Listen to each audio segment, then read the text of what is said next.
All right, and we are back. We're going to go live right now to Chrystia Freeland, the Deputy Prime Minister and Finance Minister, is speaking in the Capitol today about these threats that were made yesterday by Donald Trump against the Canadian economy. He is promising to bring in a tariff or tax of 25% on all Canadian goods going into the U.S. once he becomes president again in 2 months from now. He says illegal immigration, illegal drugs are pouring into his country from Mexico and Canada, and those tariffs will be imposed on both countries unless the Canadian and Mexican governments do something about it. Let's listen into Chrystia Freeland's reaction to those threats. Mr. LeBlanc is the vice chair of. From the outset, the view of the committee has been that the initial principal issues in the Canada-U.S. relationship would be the border and the trade relationship. So we have been focused on precisely this space from the beginning. Je vais juste résumer un peu. I'll just summarize a little. I'll say that the important thing is that economic relations between Canada and the United States are win-win relations. Canada is the largest market for the United States, larger than China even. Japan, UK, and France all combined. We're going to be taking a Team Canada approach and working with the premiers of the provinces and territories. We're working with business leaders and unions as well. Yesterday, the Prime Minister spoke with President-elect Trump and also spoke with Premier Legault and Premier Ford. Now my colleague, Minister LeBlanc, will add something. Sorry. Now you look like a giant. Okay.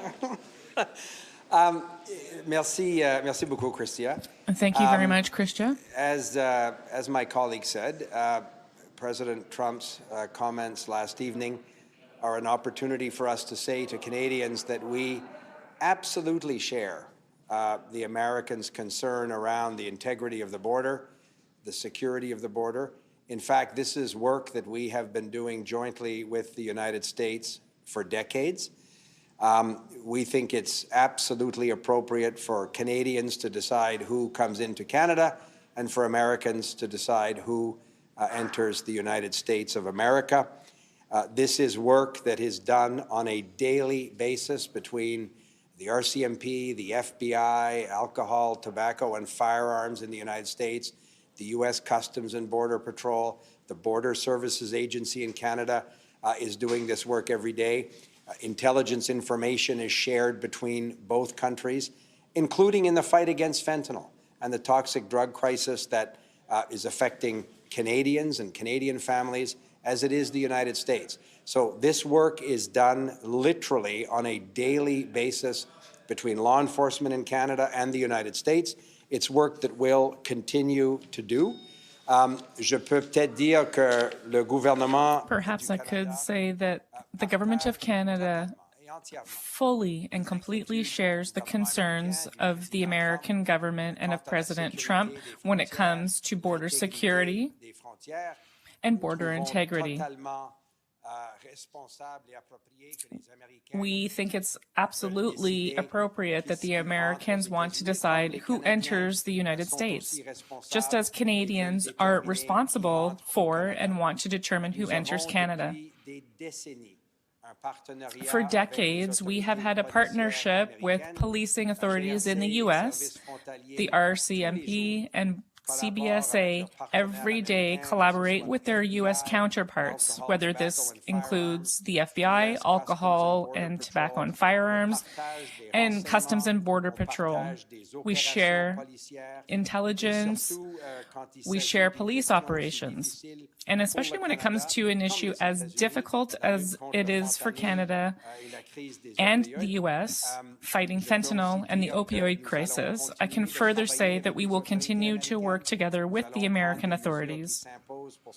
We'll be taking the required measures to ensure that we can maintain this fight of this type of crime in Canada. And we expect to work with the Americans as we have done for decades. The Prime Minister and the Finance Minister and I are constantly working with the RCMP, Border Services, to see what additional tools or additional resources they may need to do the work that Canadians expect them to do and that our American partners want to do in collaboration with us. So we have, in recent days, worked with the RCMP and Border Services about continuing to support them in terms of acquiring new technologies, drones, helicopters, additional human resources necessary in the case of surge requirements. All of this work is being done, has been done for many months. Moi, je suis tout à fait confiant aussi que nous pourrons continuer d'appuyer la continue GRC, to les support services the frontaliers. RCMP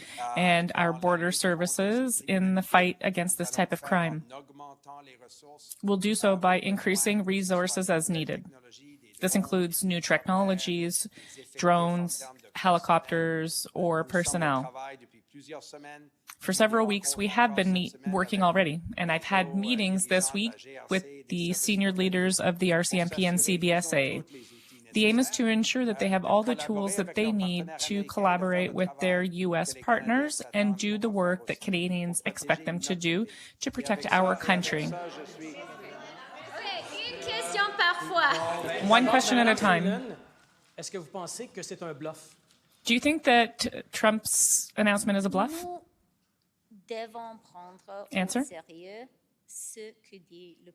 We need to take what the president-elect in the U.S. says seriously.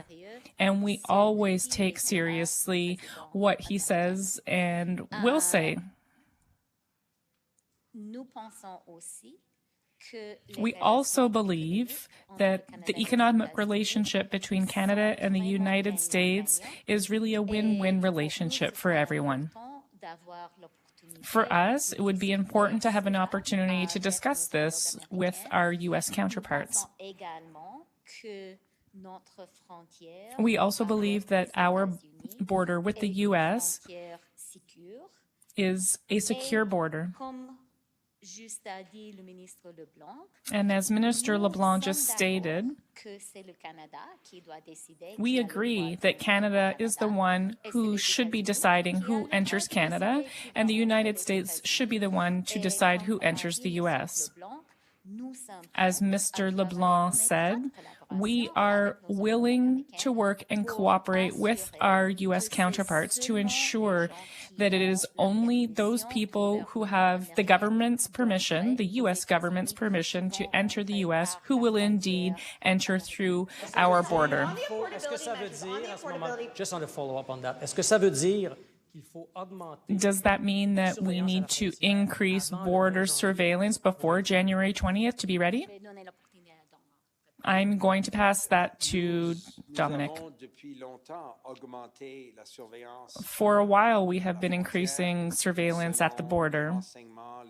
We've done so based on the information or threats that have been identified by Canadian authorities and often by U.S. authorities.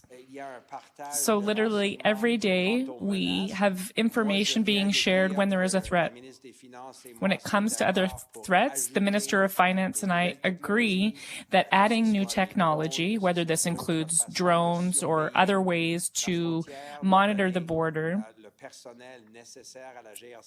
and to staff the RCMP and CBSE appropriately, as we have already done. There's no doubt that circumstances may require that the RCMP or CBSA leaders can tell the government if this meets their needs, and that's exactly what we'll do. Since this news has dropped, we know you have an extensive Rolodex. Just curious on who you've been in touch with. I think the important conversation is the conversation that the Prime Minister had with the President-elect. Of course, there have been a lot of conversations that I've had, that other colleagues have had with American business leaders, with American elected officials. So we have been talking to them intensely since before the election. After the election, we'll continue to do that. But truly, it's very meaningful that the Prime Minister was able to speak to the President last night, shortly after the President's announcement. That's the key relationship. Mr. Poilievre said that if necessary, Canada might impose tariffs on the U.S. Are you ready to impose tariffs on the U.S.?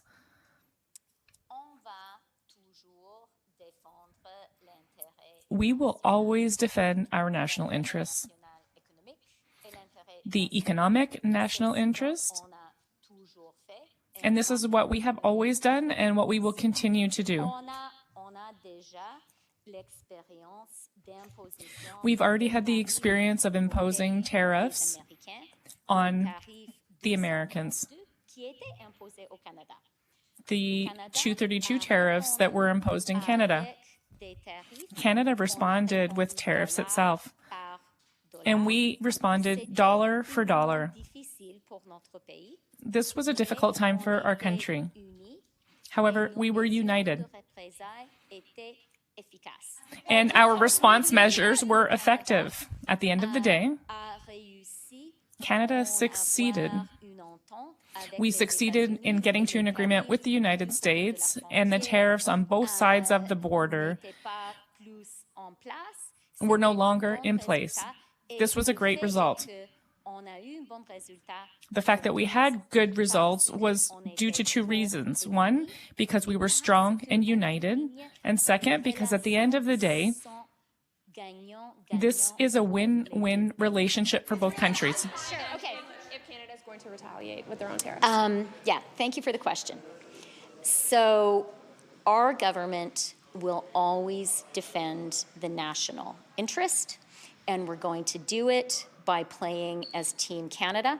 We're going to do it by working with provinces and territories, business leaders, union leaders. That is the way that Canada wins in a challenging situation. Let's remember that Canada has experienced tariffs from the United States before, not too long ago, the 232 tariffs on steel and aluminum. And when that happened, Canada had a united, smart, targeted response. We imposed dollar for dollar retaliatory tariffs on the United States. It was a challenging moment for our country. The important thing is we got through it and our response was successful. We reached an agreement with the Trump administration to have those tariffs lifted, to have the Canadian tariffs on the US lifted, to have the US tariffs on Canada lifted. And the reason we were able to do that is we were smart, we were united, we were strong, and at the end of the day, the economic relationship between our two countries is balanced and mutually beneficial. And that is what drove us to a positive outcome. Are you open to expanding eligibility for the $250 rebates? You have two opposition parties calling for that and a member of your own caucus. Our government made an important announcement about affordability on Thursday. We had a good conversation today at Cabinet about that, and we are really glad that Canadians are going to have this opportunity to have a tax break over the holidays, and that working Canadians are going to be able to get a little bit more support with affordability. It's what our country needs right now. So that's no change? Sorry, Minister, There's a question for Minister LeBlanc. Minister LeBlanc, how concerned are you about U.S. firearms making their way into Canada? Mexican President Sheinbaum says that actually most of the guns in that country are coming from the U.S. Is that the same here? So again, I have a lot of confidence that the Canadian Border Services Agency and the RCMP are ready to deal with what is obviously a concerning circumstance of illegal firearms being imported into this country. It's not a new challenge.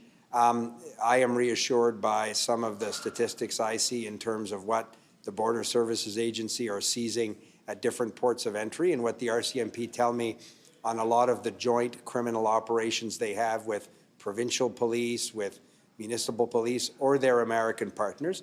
So there again, we totally understand the American concern around the security and integrity of the border. It's a concern that obviously Canadians share. The Government of Canada has exactly those same concerns. And the good news is that for decades, this collaborative work happening literally daily with American authorities and Canadian authorities has allowed us to keep both countries safe, including dealing with some of the real challenges around the opioid crisis, fentanyl coming into our country, illegal firearms coming into our country, as Chrystia said, Canada being able to choose and the Americans understandably also wanting to choose which persons can enter their country. So this is work that is done effectively, but we're always looking at ways to increase our support for Canadian authorities, and we'll do so based on the advice of the Commissioner of the RCMP, the President of the Border Services Agency, the Director of CSIS. These are people who talk to their American counterparts so often that they have a very, very common operating picture of these challenges. Is the border going to get thicker? Is it going to get harder to go back and forth across the border, do you think, under President Trump? Maybe Chrystia will add something. I don't think that thicker or thinner is the right way to describe the border. I think that what the best way to describe the border is in terms of its continued security. $1 billion a day or more of trade crosses that border. Obviously, it's in the interest of the Canadian economy and the American economy that this be done efficiently, but it's also very much in the interest of both countries that it be done safely and securely. So I don't think it's about thickening or thinning the border. I think it's about continuing to assure Canadians and our American partners that we're prepared to do everything necessary to have an efficient, effective border that's secure for both countries. And it's not an either-or choice. I think that we have over decades done this work, and at different moments there have been different challenges. If you take a 10-year period, there have been, for a bunch of reasons, challenges that come up. The good news is Canada and the United States have dealt with those challenges collaboratively, and that's exactly what we're saying to the new administration, that we're anxious to do with them as well.